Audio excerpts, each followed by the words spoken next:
Hello everyone, Irish Guy here. I had an interesting question that a channel viewer posted, and it was, how do I avoid becoming stuck with a stock, in particular a 000 stock, so .00 whatever. Well, there's not really a right or wrong answer for that, but I have throughout my years of penny stocking, I have learned some tricks. There's several different ways that people can play these so-called trips, 000 plays. And a lot of people like to get in at the bottom, and the bottom of a 000 play is an ask of 0001 and a bid of nothing. So you can buy it, but you can't sell it. There's a lot of people that would like to purchase that, the cheapest price available for a stock, and sit on it with hopes of it doing something great in the future. I mean, maybe there's a press release, maybe there's a significant material event, maybe there's something else that brings that stock to life. Now the disadvantage to that is that you buy it, if nothing happens, you may never be able to sell it. And the other thing is, typically those have an outstanding share. The outstanding shares are so high, and when I say high, I mean in the billions, 6 billion or so, that even with remarkable news, that they may not even uptick. Now a strategy that I recommend, and again, you know, I don't, none of this should be considered a recommendation to buy or sell security. This is just for entertainment purposes only, and I mean, that's why I do stocks, entertainment. But something that I found recently that seems to be a less risky, high risk play is to do what's called a momentum play, also known as MOMO. Now, a momentum play, what I typically tend to play with are the 000s. So I might have a screener, and you can watch my other video, how to play penny stocks, and it'll show more details there. But I might have a screener such as OTCmarkets.com, and I may sort by the volume, and volume being the amount of shares that are traded during a day. So I may look for those 000 plays with a large amount of volume that may be about to uptick some more. So, for example, there's a stock that was 0001 or 0002.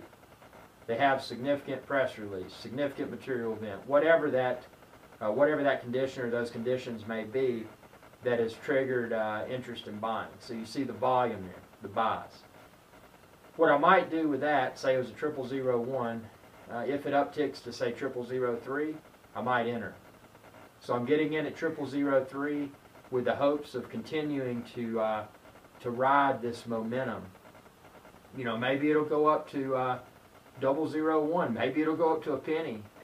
Hey, maybe as soon as I buy it, it dips back down to 0001 and no bid. I don't know. But by getting in at a little bit of a higher level, from my experience, and there's no science to this, but from my experience, I found that that getting in at, say, a 0003 on a run up, I might get lucky. I might sell at 0006. I might sell at 002. I might sell at a penny. I might, as soon as I get in, it might start to tank, and I may have an exit point of well, in that scenario, it would probably be 0001, which would likely be that it would downtick on the ask to 0002, and then the bid would be 0001. So I'd lose money, but I shouldn't lose at all, assuming that my order completely filled. So whatever the scenario might be, it's always good to have it's always good to have a plan for exiting, or trying to exit that position rather. Taking a loss when you're dealing with stocks, particularly sub-penny stocks, is not necessarily always a bad thing. If you've ever heard of the phrase left holding the bag, left holding the bag is just someone that is holding a stock that may remain stagnant for an infinite amount of time. 0001 on the ask is no bid, 0 on the bid. You can buy it, you can't sell it. So in that scenario, even though someone may have millions of shares, they're worth absolutely nothing because they can't be sold. There aren't any market makers at least at that point in time, willing to purchase those shares. So it's however you want to play it. I mean, I wish I could give you a 100% precise answer, but there's not. Another approach could be to if you've got a if you want to stretch your risk among multiple highly speculative plays, heck, you could go out and buy 5 or 10 different 0001 plays, even if they're at no bid. Sit on them. Maybe one ignites. Hey, maybe the profits made from that single a big runner makes all the losses from all the others that are continuing to be held with no bid. It negates that. So you've already hopefully made back your initial highly speculative investment, and you could sit on those for an infinite amount of time. If they do well, hey, you've made more money. If they never recover, you've hopefully at least made back your initial investment from one of that group of 0001s that really performed. So that's another strategy. That's a strategy I use a lot too.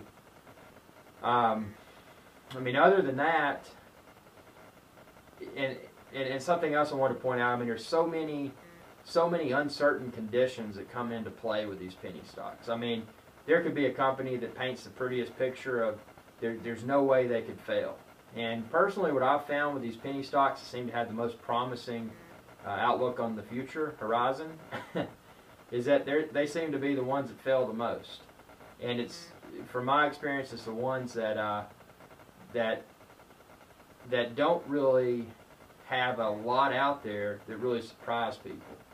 And by saying that, what I mean 000, and I keep saying 000s because 000s are my favorites.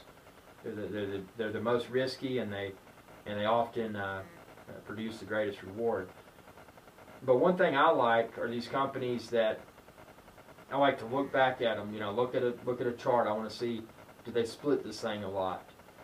Where has the price per share been in the past? Not that that really matters, but when the price per share was, of decent value, what material events occurred at or before that time to trigger that price? Is there anything that this company is involved with that can be somewhat cyclical? Cyclical being, if it's I'm trying to think of a good example. Let's say it's a company that deals with severe storm damage repair. Well, there may be a trend there. Whatever region that company might perform most of their work in, maybe there's a tornado season, maybe there's an earthquake season, a flood season, or something like that. And maybe you can see from year to year by looking at a chart that the company tends to appreciate during those months. Not to say it'll happen every year, but that's a good another less risky strategy for finding these penny stock lotto plays. See where they've been in the past. It can often predict where they might go in the future. So it's not a completely blind process. One thing I would also like to point out, these companies that release a lot of press releases, that's more than likely a negative thing. They're more than likely trying to promote their stock. It's the ones that are more quiet, where you do your own due diligence.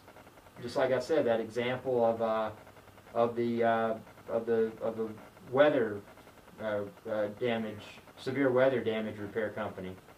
That's a good strategy, and it can apply to other things too. There's a lot of companies that have historically had cyclical movements, either for the better or for the worse. And if you can identify those, you don't have to be a chart master, but that's where reading a stock chart rather can really be of value. And I'm just rambling. I'm not reading a script or anything. I'm just pulling all these ideas out of my head right now, trying to think of anything else I could say that would be of value to avoid getting stuck holding the bag. The bag being the bag of shares, but there's no value because there's no bid. You can't sell them.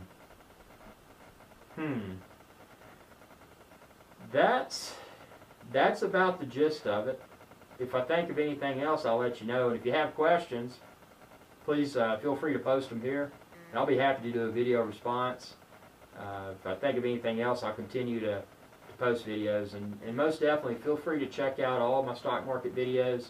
I've actually posted a playlist within the video description, and I've got an array of different topics. Also, I've got some other videos on YouTube too. Some of them are really corny, not related to stocks, but I've got a lot of precious metals and coin videos on my channel.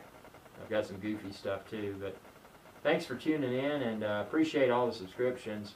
Feel free to share this video and or any of my other videos wherever you might want to. I really appreciate all the exposure.